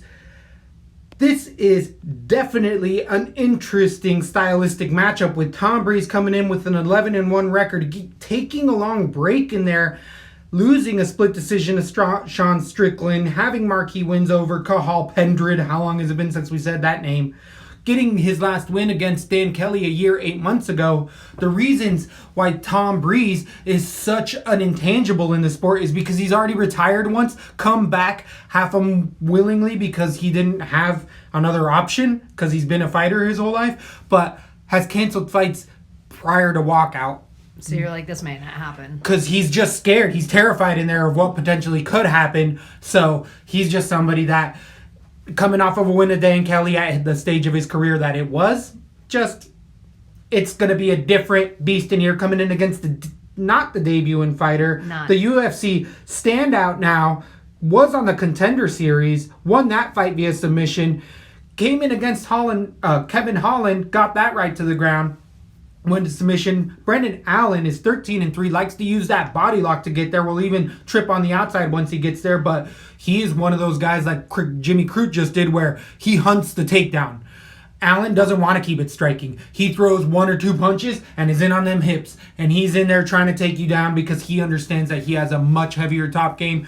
Once he gets the rear naked choke, it's all but done. He sneaks it in there fast. But good transitions even when he's on top on the ground. He's not afraid of being on his back, which he doesn't have to worry about against Tom Breeze here. Maybe an elbow if he tries to go underneath Breeze. But I just see Allen being able to get it to the ground with that submission hunt and getting it done round number 2 after he wears out Breeze a bit. But Breeze is live for a finish. This is a pretty close fight, pretty much a coin flip. I think it's striker versus submission artist right now, but I like the takedowns. I like the constant chain wrestling I see in those takedowns for Allen. Give me the slight underdog. See, I don't love the way, I think Allen eats a lot of strikes to get those takedowns, and I don't like the way he wears it in the ring. I didn't think he looked so great last time. I, too, have Allen's submission, and that's more so, I don't know what we're getting at a Tom Breeze. I like time between fights, but I don't know mentally where Tom Breeze is at. In his picture, I know it sounds so crazy, but when I was looking up the pictures to do the graphics, he looks off to me in his pictures, like when something just seems like a different dude than was in there. He has before. 1,000-mile stare. Yeah. Where he's like, I'm getting paid somewhere, getting dollars. She's my cherry pie. I just watched Kingpin again on Netflix. I forgot that they had that scene. I think it's so. That tells you the last time I was in a strip club. Yeah, grown man. Cherry pie, though. It's not like any other. It's like, In Florida, they're still playing cherry pie. in Florida. You go to a biker bar and they dropping that cherry pie. Easy. Absolutely. So in I there. just think, Alan, right now, if it's an all Rufus, no Rufus, I'm going all Rufus. So Hey. right now I got Alan submission round 2. I could even move it up to round 1. I know this goes against, I like time between the fights, but I thought Tom Breeze was done. So when I'm seeing him back in there, I'm like, this doesn't feel right to me. This doesn't feel like a guy that's been in training. Like, you know how like if GSP booked a fight tomorrow, we'd all be like, okay, we're ready for this, because we all know GSP's been in training and doing this shit and thinking about it. I don't know if Tom Breeze has. I don't know. So Alan submission round 2. If I'm going to fade Tiburia's chin, I'm going to fade Tom Breeze's mental state. Maybe. So then we move on to 135 pounds, where we have debuting Kyler Phillips coming in against Gabriel Silva. 6-1. Kyler Phillips does have a little bit of the UFC touch in there, coming off of a big win in the LFA. He'd only, even though it shows 2 losses in there, one of those is considered an exhibition because it was in the Ultimate Fighter to get on the show, where he lost a decision to Kai Kara France, where Kai Kara France was within an inch of his life of getting knocked out multiple times in that fight. Kyler Phillips comes in with power, but the time and true tested method of beating him was done the exact fight after that in a decision, close split decision, where he has a blowout round 1. Tons of power does Kyler Phillips, but when he gets in these grappling exchanges, his arms wear and then that power really fades, and he's very telegraphed and he can't keep people off of him. So wrestlers definitely give Kyler Phillips problems, but if you want to stay striking with him, he does have power. Throws out spinning back fists, spinning kicks to the body, good shots to the body. Definitely fun, but that gas tank has constantly been an issue for the 24-year-old coming out of the MMA lab. Against Gabriel Silva, the 8-1 fighter, debuting against Ray Borg, where he missed weight, still took the fight and ended that up was getting a karma, though, decision. for Ray Borg. That had nothing to do with Gabriel Silva. Well, That was just the way the universe works. No, Ray Borg came in overweight. Oh. Ray Borg's the one who came in overweight, not Silva. Silva was debuting. You never even need to say that again. Everyone knows every time Ray Borg coming in overweight. All the time. But this was the weight up even. And he still came in like 3 pounds. So Damn Silva's shame. a man and took the fight, but he was outclassed in the grappling there, where he's a Brazilian, Team Nogueira. He likes his boxing as well in there. He will shoot a takedown every once in a while on the ground. He is going to be better than Phillips. Has more of a variety of submissions in there. But he definitely likes the decision. He has... Actually, I don't think he has any submissions. I feel like he only has like 2 or 3 knockouts to Silva. So he's mainly a striker as well, which kind of plays into Phillips. It's just that gas tank I'm worried about for Phillips. I was leaning towards Silva, but again, he was fighting the regional guys he fought. Looked okay against, and against UFC competition, he didn't look at level. I don't know if Phillips is really UFC competition, because I don't know if Silva is necessarily as well in here. This was definitely some of the worst tape study of the entire night. And there's some bad ones in there. We got some doozies. But I'm switching to Phillips TKO round number 2. Silva has a granite chin in there. Dirty ass fight. I'm going to probably stay away from it. I think Silva, his ground game is going to be a little superior here, and we obviously couldn't see that against a merker like Ray Borg, especially on the ground. So it just, he handled him. I think Ray Borg's cardio is better.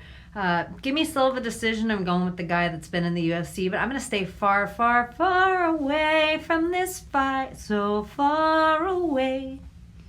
I don't want to pick Silva or Phillips on my card. I agree that's going to definitely be super close. Especially when Violent Bob Ross on short notice. 155 pounds is Luis Pena, Violent Bob Ross, coming in against short notice replacement on 8 days, Steve Garcia Jr., the Mean Machine, 11-3, Jackson Wink standout, fighting out of Rio Rancho, which we're pleasantly acquainted with, which means he does train at elevation, and that gas tank has proven for him to be advantageous for the debuting fighter on short notice. This is a spot for the young man where he has been submitted. That is the key to victory against Garcia, but striking-wise, he is a nasty. I liked him. Me too. Really liked what the tape I saw on him. I think we started to talk about this yesterday. Oh, like, this we is were so already good. like, this is a weird short notice fight up for Pena. Absolutely is. So, Southpaw is Garcia. He's fought out of Bellator, fought on the LFA scene as well. We see that constantly in here. Gotten TKOs in a lot of those. I think a submission in there once or twice. But the length for the 6 foot, 147 pounder, because he missed weight for the belt at LFA. He still got the knockout, but he didn't get the belt because he missed by 2.5 pounds. But he's moving up to debut at 155 pounds. And at 6 foot, I just don't see how that doesn't help him. Do we see Pena? We see him have trouble with weight sometimes. But not last fight, but... Because he moved up from 45. Oh, okay. Exactly, and you're like, yeah, he's 6'3". Oh, okay. Jesus. So, Luis Pena, being 7-2, for me, has definitely been a prospect that has really underperformed immensely. Didn't pick him against Tricino, even though I didn't really play him and saw the avenues there. Last losing to Frivola, you were saying earlier that there was a robbery. This was the robbery we saw for Frivola. Oh, you're right. This that is was it. the one. This is it where Bob Ross won That that might have been fight. last show. I called out some Frivola thing and we couldn't think of it. You're right. It was this. Watterson and Jacek here in Tampa, but Luis Pena in there just showing that he's a volume striker. He has knockout power to an extent, but it's against much lower level competition. And this is a thing that Luis Pena does regularly. He'll post his knockout in Muay Thai that's already like 3 years old on top of like 5-year-old footage. So it's like 6-year-old knockout, 7-year-old knockout. And he hasn't done that in the UFC. He's gotten a couple submissions, but it was really when he was outsizing a lot of these regional guys. He's not going to have that against Garcia here. Little hittable is Isn't Pena. he at Rufus? And he jumps around with AKA as well, does he not? I don't know. I think it's AKA. It's AKA as well as Pena. But I actually feel like the short notice is a good intangible for Garcia. I'm not worried about that cardio again. Him training at elevation. He's going to have a good fight camp. We don't like Jackson Wink, guys, but he's 27 and there is, I saw on the regional scene. We don't like him unless we do. Unless we do. Unless we do. Well, unless you're getting the attention from the actual coach. And guess who's in his corner at every one of those other shows? John Winklejohn. So the main coach is there. He's not sending out other guys. I would kind of guess, if you're thinking of who he's probably training with, is Aaron Pico. All those guys. All those but I bet they're rotating like right monsters. around the same size. So, well, he's taller than that by far, is Garcia. But what I really like is when he doubles up. Weight class? I think so. 45, 155. They train together for sure. What I like about Garcia is when he doubles up on that left, he'll also throw kicks to it. And it's just, he really sets traps well when he hurts people as well. Like I said earlier, he sits back and picks his shots. He doesn't ever flurry blindly like a maniac. He is very calculated and shown to take good shots and have good takedown or defense as far as submission defense. I was going to say too, I would bet if we did some kind of weird MMA calculator, I would bet Jackson Wink's camp has the best takedown defense of any other camp. Woo! Bold statement. Yeah. Bold. Not bad. There's an argument up there. So I got the underdog. Give me the short notice replacement. Let me look up the exact line on that. But I like Junior here. I think he's gonna. How's Garcia's takedown defense? I like it. It's really good. I like it. It's not the best. He has been taken down. Yeah. But he was. I guess his takedown that he got. I interrupted you on it. That's what I should have. Sorry, he got a takedown. Or he got taken down because he spinning back kicked the guy in the face and the guy stood up and came down on top of him when he freaking... So I like his takedown defense. It's really good against the cage. Sorry, and you were saying... No, and I even like his size at, even going into 155 against Pena, who's done one fight there, maybe two at this point. Right. But he's not a shorty. He's not like a... little Matt Frivola going in there. I think Matt Frivola's like 5'8" or something. 5'7", 5'8" for sure. I want to pick the underdog too here. It's like Pena's this guy we just keep waiting to show out. And we were talking about it yesterday about he, out of the three, like the Sugar Shane, the Zabit, Violent Bob is the guy that seems to have all the skill set together that we keep waiting to bust, that just won't bust. Like, he doesn't put it together in the octagon, or he just seems to give up, or doesn't try hard enough, or seems lazy. I don't know. These are all weird things to say about fighters, but they're ways I would describe him after 15 minutes. Luis Pena will sit there and hit the punching bag on you, where he'll try to kill you by 1,000 cuts, but he's not throwing power. He's just like, okay, 5, 6, 7. Against Junior in here, I feel like this young man is like, oh, let me show you this. I just feel like if Love the Favola left can hand. eke out a decision on you because you look like you're lazy in there, then Garcia definitely can. Give me Garcia Jr. decision as well. I love the underdog on that. You don't even want to know the underdog price that we just picked right here. 6-9. Tell me it's in We the don't have the DraftKings yet. But the betting lines, as far as the actual betting lines, minus 330 favorite Luis Pena coming in against Garcia's short notice, plus We're going to get a 270. 6-9. We can get Garcia and put everybody else on there. And the thing I love about Pena, if you look back at his fights, he'll let somebody punching bag him for points. He's one of the guys that'll stay in there long enough. Underperform has Luis Pena consistently. Even in his wins, they weren't anything dramatic. You don't remember his wins. Looking back at them, they're like, oh yeah, it turns into a kickboxing match. So, really fun fight. I'm excited for that one. I like that. That's the preliminary headlining card comes in there. Tapology has moved things around, though. Last week, they gave us a main card, took it off, messed with our Fight Picks championships. I would have got another 0, but that's a whole nother story. I wouldn't be surprised if we don't see stuff change around beforehand, because I look at some of these ones on the main card, and I'm like, huh. Unbelievable, right? Huh, I'm surprised. Unbelievable with some other matchups we've been talking about So are earlier we on. starting the Fight Pick Championship? Yes. Get you some of that! So we are getting into it. We coming for that belt. You better be Ricky. Bobby, you better be ready. You better be Ricky Bobby.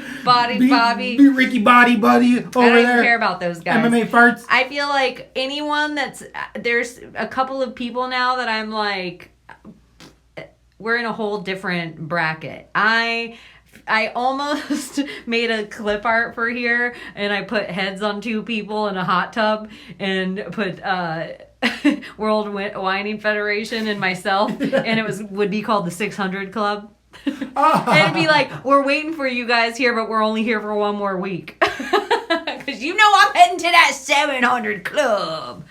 So, anyway, talking shit. I only still care about World winning because he's beating me by 1 hot 25. 1 hot 25. The problem seems to be we have too many picks the same because we keep winning. We can't stop winning. So, definitely a fun Fight Big Championships. Turning up the heat here, but some of these fights we have to bet on is ungodly bad. And did you get your score fixed on the Fight Pick Championship? not yet. We waiting on it. I talked to the administrator. He knows. Okay. He knows. So, in this Fight Big Championships, we're going to start off this 5-card bout with Grant Dawson coming in against debuting Derek Mina, coming in somewhat short notice against Chaz Skelly. That fight couldn't be booked. It was rescheduled 2 times. Then we had Pico Grant Dawson in here come up and get pulled from the last time they were going to fight about a month ago because he tested again positive for those trace amounts. I do believe his Ali Abdelaziz may be attached to this young fighter out of the Glory MMA fighting. Can I say this as well? Here's another thing, if we could pull up a weird graph. I think Ali Abdelaziz has a really good eye for picking winners. I feel like he must have a killer record with his roster. It's not bad. Well, and stylistically, they pick fights that are advantageous for them. Yeah, he's smart. Yes. He's smart with Yes. their whole management. He's so, yeah. If Ali Abdelaziz says, you got it, you probably got it. So That's why they've been ducking Tony all this time. That's why they were like, hey, get that cable, lay it out. Hey, Tony, come here real quick. I want to show you something. But here in Derek Minor, I want to say Minor, but it's Mina. The 2 fight winning streak alum, last winning 2 months ago via submission choke of guillotine, more than likely. Losing his Contender Series fight to Gilbert Burns in a submission 6 months ago, so that doesn't look as bad so far. But really... Herbert Burns, I'm sorry. Giving a little too much I thought credit. it was Gilbert Burns too, and I was reading it, and I'm like, well, no wonder he probably fought that guy right at the... And I'm like, oh, it's Herbert. Well, Mina in here likes to hunt for the submission. Guillotine is his number one favorite choke. He actually gives up a ton of takedowns for that, but he does that high elbow, almost ninja choke, where he sticks it in deep and ranks it up. So guys all of a sudden are like, oh, I got the takedown, but I'm in deep, and will tap a lot of the time. It does happen on a much lower scene. The 29-year-old tends to get hurt, though. There's a lot of fights on his regional scenes where he'll eat a big shot and then really have to hunt for that takedown. Where Grant Dawson's coming in here at 14-1, being one of those. Is he a Tarverian guy as well? Out of that Glory, I think Glory MMA is Tarverian. Ed movement. So definitely, Grant Dawson is a standout out of there. But it's the ground game. He hunts for those takedowns with my passes. boyfriend Shabazian. With him, correct. Grant Dawson, though. I call other people my boyfriends and girlfriends, but there's many. Golden There's a lot Boy of love. Shabazian, we all know. Special place. He has a big fight coming up. Why do you only have to have one? That's true. I can be polyamorous with my MMA. It's 2020. 2020. 2020. You got that polyamory vision. But doesn't he have a big fight against Shabazian? Brunson in Portland. God, they're getting a fat ass card putting on there. That's a fun fight night. Luke on there Evil versus Twin Price. should be surprising us by five. Oh, they're going. That's birthday present type stuff right there. He's going. It's getting close. Yeah. It's getting close. Absolutely. But here, Grant Dawson. He has to tell me soon so I can get the time off work. Here, Grant Dawson hunts for that submission. Striking wise, he's the much better striker than Mina here. I feel like once they get it to the ground, even if he's on his back for a little while, unless it's the guillotine, Grant Dawson doesn't have much to worry. I think there's a big reason he's a big favorite. A lot of people see it. Grant Dawson is better at the speciality that Mina is, and is better in the bad parts of Mina's game, which is a striking. So Grant Dawson has it up and down here. Minus 400 favorite for a reason. Give me Grant Dawson. I do think it's a submission round number 1. You need 1. I had 2, but I'm going to move it up to 1 as well. I think this turns into a grappling match for both fighters, though. They both want to get it to the ground. Yeah. I like 1. It's so nerve-wracking now because it's just 10, 25 points. And I could have round 1 and then Buddy just wash 10 away and give it to Juice. Absolutely. How do you think Ricky's been climbing so high? I never check the scores. I always trust it. Every time you check, they're wrong. Every time. Excel. It's easy. He has an Excel spreadsheet ready to go. Return. He has it while the fights are going on. Right after they're over, they're like, winner, both split. I didn't catch it till after. He's like, 5 points, 5 points. I didn't catch it after, 25. and I even missed 5 points I got on top of that. So, yeah. Whoever else worries about their points, maybe look into it. So, very Eddie Bravo of you. How much are you going to have Grant Dawson? I like Grant Dawson. Even on DraftKings. A lot, and I think I'll be able to afford him everywhere, especially if we have Junior on some cards. Absolutely. You know what? This next fight, I heard, I'm a conspiracy theorist. Megan Anderson's actually fighting her clone. Megan is fighting her clone. Thank you. I was about to lash out at you. Megan Anderson's fighting her clone, Megan Dumont. No, I'm just kidding. Norma, alias at 145 pounds, the Immortal, comes in with an 4-0 record, fighting the grisliest of competition. 13-8, some winning records in there. 0-2, 0-0, and it's just been decision striking. She's 5'7", coming in against the 6 foot Megan Anderson. Megan Anderson, if we're talking about underperformers, that's Megan Anderson to a T. She has underperformed. I don't know. In there. You follow her on Instagram? That's definitely your biggest attribute. I guarantee that. Attribute. So she's definitely what I watched in Norma's Dumont's fights.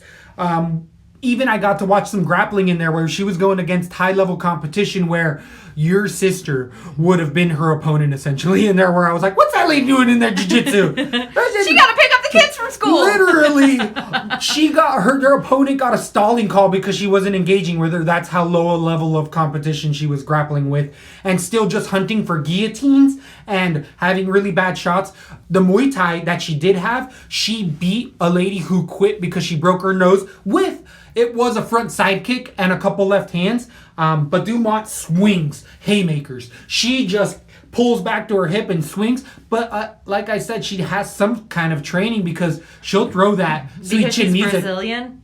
It's that Shawn Michaels though. All Brazilians have some kind of training. Striking. So she throws in that sweet chin music though, and it has landed it against co-workers at the mall, by the way. It was literally at the mall that she was fighting. She got that sweater she wanted at the Gap. Yeah, exactly. There's like, here's some L'Oreal products. Congratulations. So, just low level competition. The UFC's trying to get Megan Anderson to win in here. On the ground, I don't necessarily think she's gotten better. She's 9-4. She did get a win over Farn in a submission 4 months ago, where Farn is not UFC, and they were doing her a favor getting her this. I mean, UFC's stacking the 145. They're just adding whoever, because the 5'7" Dumont is not a 145 pounder. She's easily a 125er. Easy, just out of shape 125er. So here, striking wise, Megan has a big advantage. On the ground, Dumont is live. That's not good. Why the hell is this on my Fight Big Championships? Why do I have to pick this? It's a humongous favorite, minus 250 for Megan Anderson, and I don't think you can ever put anything over a minus 150 for a Megan Anderson fight. But I am going to pick her in a decision. I could even see a TKO because she should be the by far better striker here. But this is such a gross fight. I'm going to sit back and watch. The tape study was gross. The Instagram was definitely the best part. Felicia Spencer made easy work of Megan Anderson. I just don't see Norma Dumont being able to do the same thing. I think she probably, as this goes on, we will probably see Norma Dumont in the 125 division. Notice her weight and height are not on here, or her weight and her reach, because no one's ever even measured her reach. She's absolutely never had it measured yet. Debuted. I actually think even on the ground, Megan will be able to submit her. And that's kind of where I have it going. I want Megan to just keep it striking and eke out the decision here. I don't know if she has the ring IQ for that. It's so weird. Now that I'm thinking, it's just like Megan isn't UFC caliber. Cyborg, we're like, Cyborg, she was UFC caliber. Let's build a division around her. Let's put our 135er in there again. Oh! Maybe the whole 145 division shouldn't have been here. But they're adding women. I mean, they're giving a debut in Norma in here, so maybe she gets 2 or 3 fights and says she's a UFC fighter. Well, if there's no other 145ers, then they're like, cool, let's give there's a couple on the card. Australia another champion. We love that. Yeah, you're right, Felicia Spencer. Unbelievable. On the Fight Big Championship. Are you kidding me? I'm going to go with Anderson KO round 2. Ew! I don't like this either. I don't like this fight at all. I love your route. I had decision. I'm going to go KO as well because out of the two, if there's a finish, it's more than likely. And I just picture a front kick right up the middle catching her in the face. Right. Big, huge leg. And Dumont here, Norma, she moves forward. Even though she... Straight up the middle. Yeah, that's exactly... I love that. Kick her out. That. Even the clinch, I could see a knee up the middle. So maybe she's not even out and it's just a sexist call. That's fine with me. That's fine with me. Definitely one to steer clear from, I guess. Anderson might be the play there. Who knows on DraftKings. Then we move on to 205 pounds light heavyweight where we have profile fight here with Magomed Ankalaev coming in against Ion Hook Kutalaba. Kutalaba coming in with a notorious gas tank issue, 15-4. We know what we get out of Kutalaba. We've made a ton of money on and against him, knowing the spots to pick, and it's pretty much getting out of that first round. He is a grappler, Greco-Roman guy, uses it barely.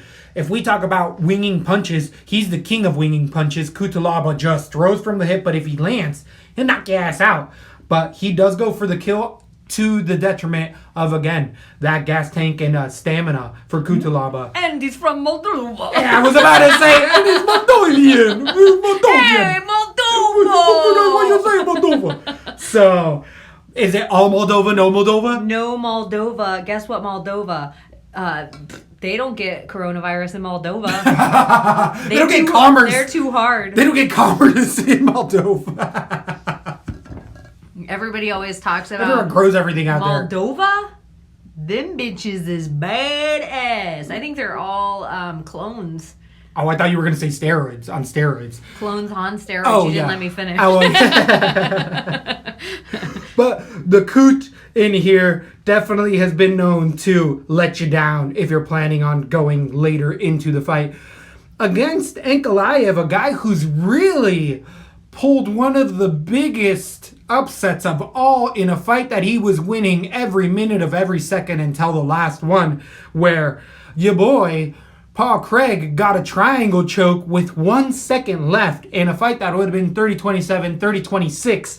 The Russian fighter is definitely well-rounded everywhere. Good ground, good standing. Definitely likes to keep it standing. He does like to throw those teeps to the body and head. Good takedown defense. Just pretty much a better fighter all the way around other than the raw power. And even at that, Ankalaev has proven that he can finish guys. Last Lungiambula 3 months ago in the third round. But we've just seen, other than that one hiccup in that 12-1 record, other than Paul Craig, Ankalaev has essentially won every single round he's been in the UFC. And I feel like it's going to be a hairy first round. But after that, it's smooth sailings. Give me a decision, if not a finish, round number 3. Because Coot does quit.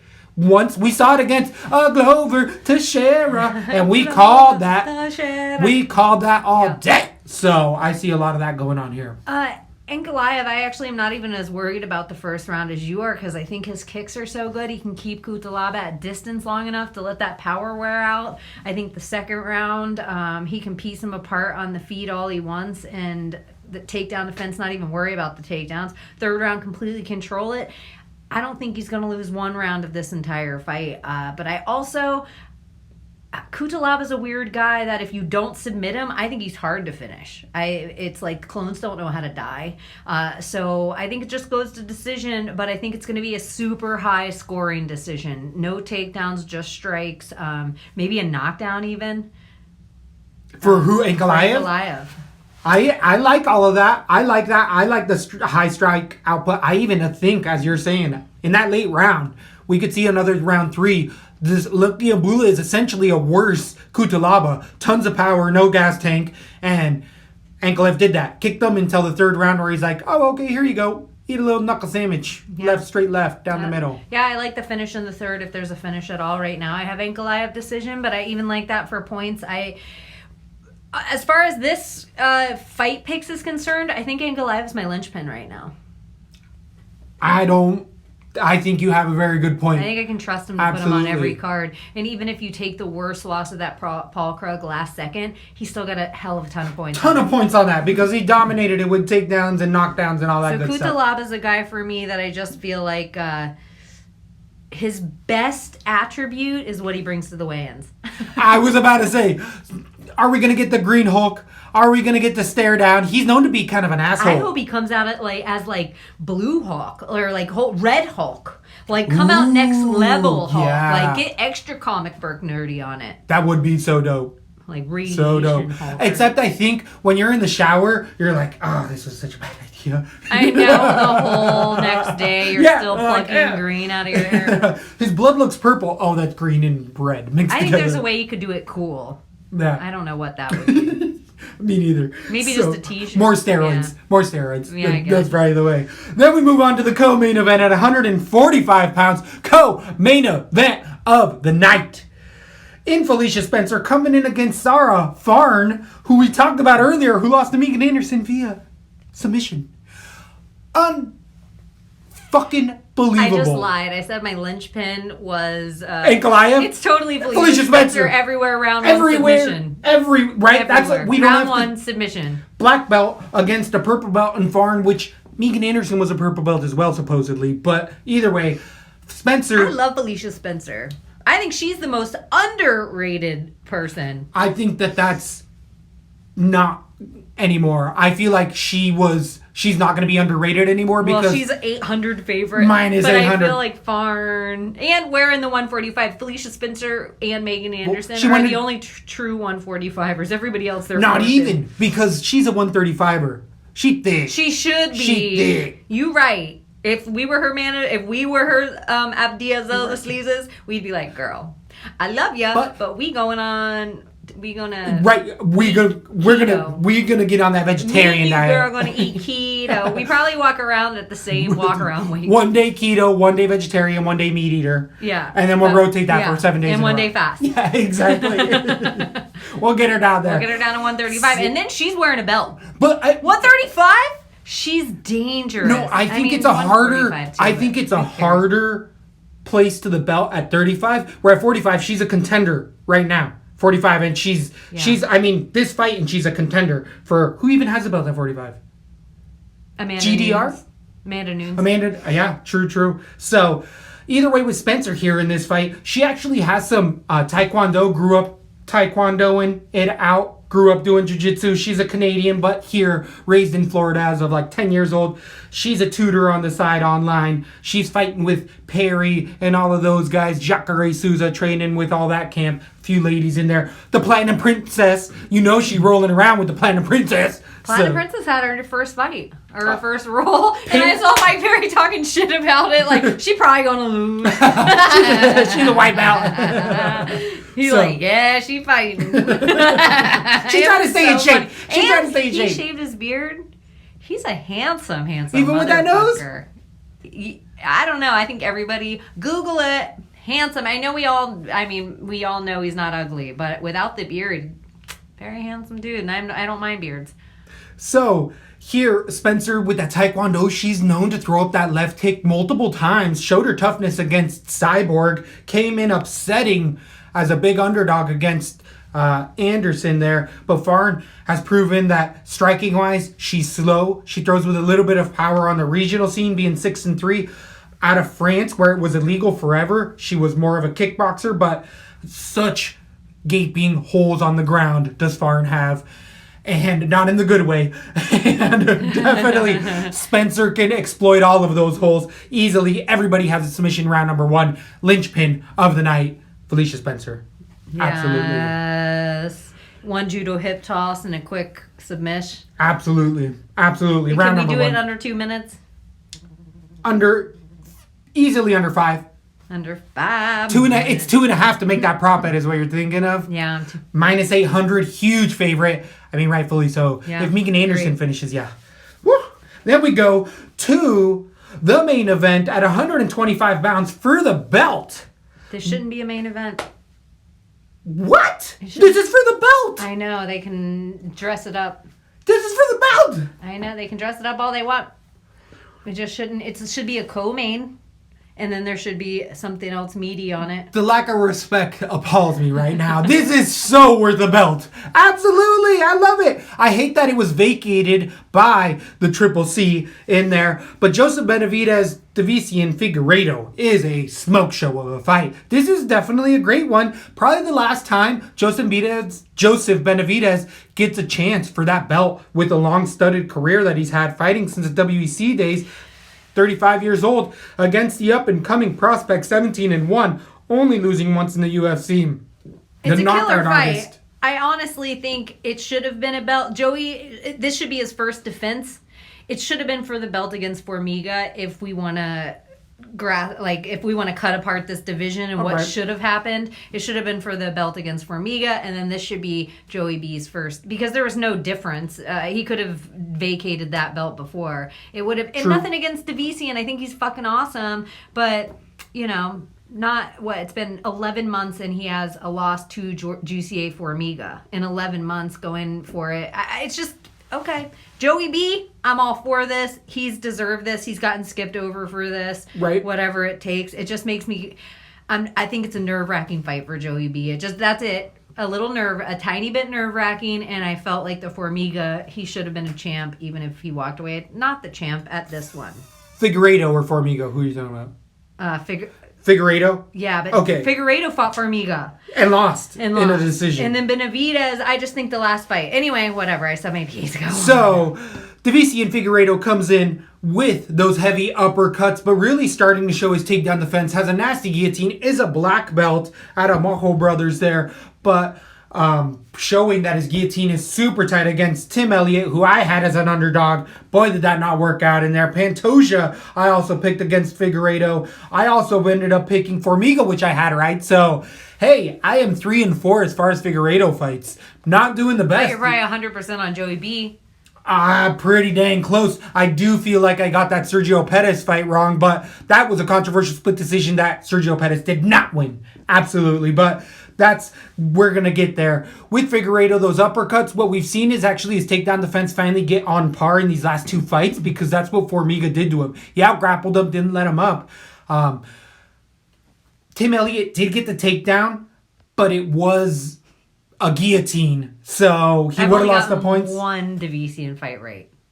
Oh, you've been really? One Davician fight right. No wonder I'm like, the second I saw him, I'm like, bitter. I don't even know why this emotion exists. He keeps winning. He just keeps winning. Only lost one ever. So yeah, I know. I picked him last fight, right, and then every other one wrong. I picked Davician 2 fights ago, and I got that one wrong. So that must have been the one that Formiga won. Correct.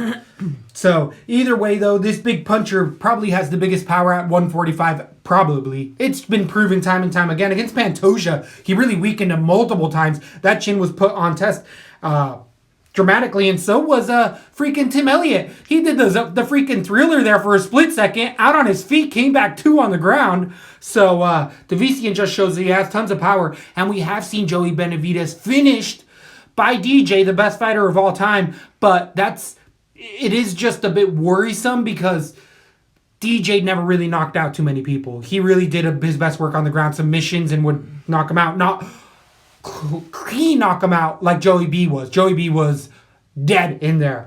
But if Joey B doesn't even get the belt in this, he still won in life.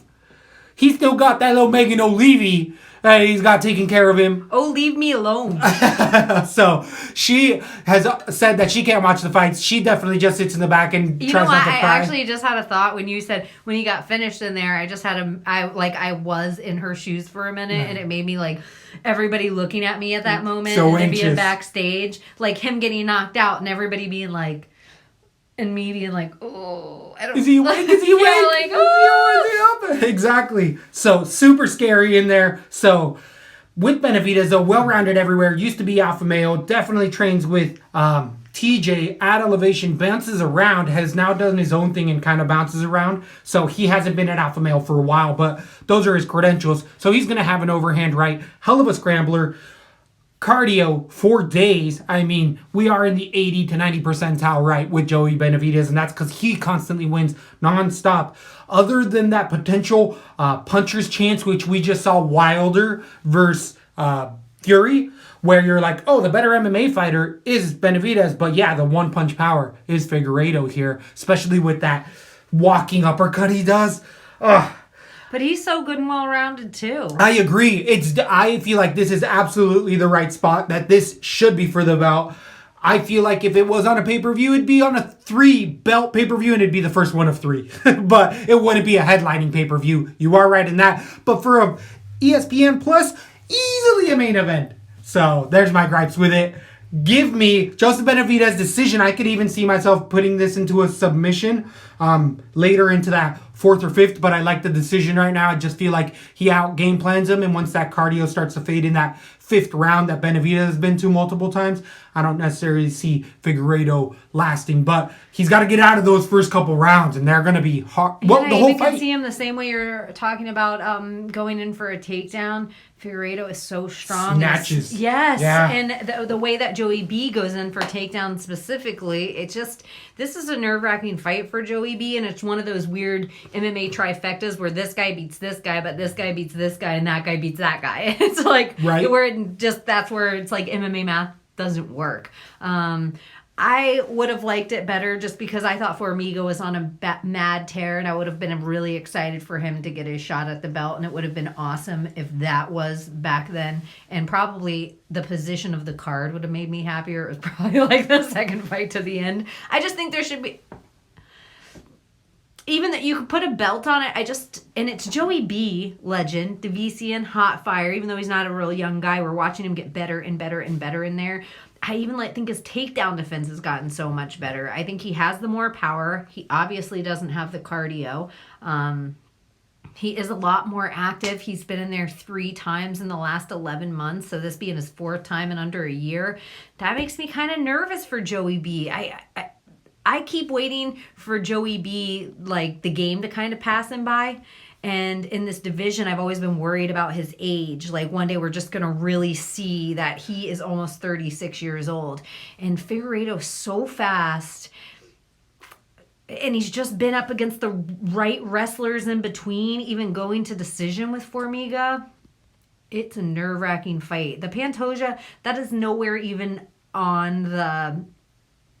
thing. That's just a striking fight. It's not even on the register of people that would be in the talks. Agreed. Tim Elliott, we like to think he was at one point, but he's such a head case. Correct. I also would have never predicted a submission by Tim Elliott because of the kind of takedowns he goes for. That exact kind of submission is what makes me nervous about Joey Benavidez. It's such a crazy thing to say. Like, I want to pick Figueiredo, like, submission round 3 to round 2. I think he can get Joey Benavidez's timing and how he does that alpha male, like, strike, go for the takedown, and he goes for the, like, high waist single leg. Like, just something, if Figueiredo can time it, and I think he can, I think he submits him. My head says Benavidez decision. Right.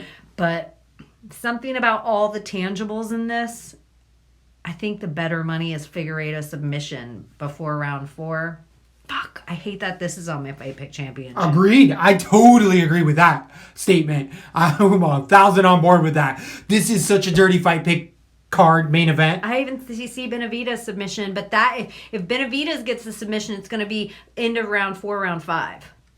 This fight could be anywhere. Right now, I'm going to go Benavidez decision.